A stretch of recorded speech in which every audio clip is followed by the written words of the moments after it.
La parole est à Ariel Veil, monsieur le maire de Paris-Centre, et donc du centre du monde. Merci, monsieur le président, monsieur le maire. J'écoute les débats depuis ce matin et j'ai l'impression d'être dans une répétition comme un disque rayé par rapport à l'année dernière et même il y a 2 ans.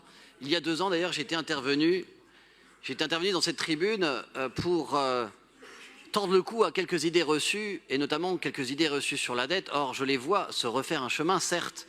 Après que je sois intervenu, j'avais même une demande de la tribune de publier cet article, et on n'avait plus parlé de la mise sous tutelle de la ville de Paris.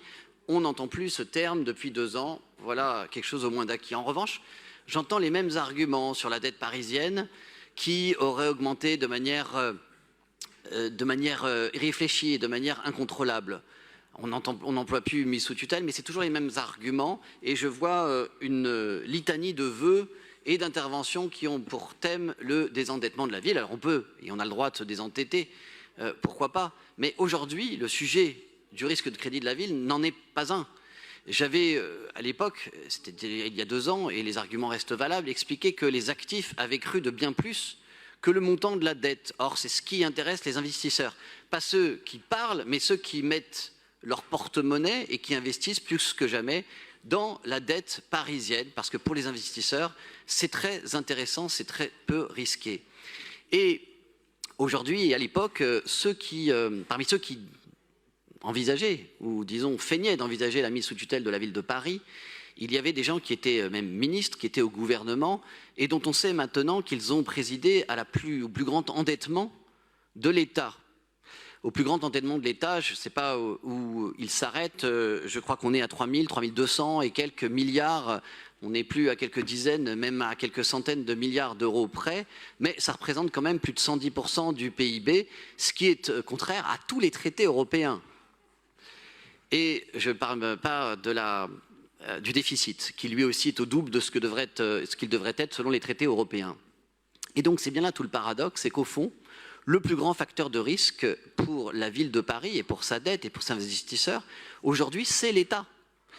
C'est même d'ailleurs un double paradoxe, puisque dans le même temps, vous savez que les villes, les collectivités publiques ont leur note de crédit qui bouge de pair avec celle du souverain, de l'État souverain, en l'occurrence la France, et qu'elles sont très corrélées. Pourquoi? Parce qu'on estime toujours qu'il y a un soutien implicite. Or, pour la ville de Paris, voilà pourquoi je parle de double paradoxe, le moins qu'on puisse dire, c'est que ce soutien s'est érodé, sinon effondré, puisque la dotation globale n'a eu de cesse de diminuer depuis 10 ans.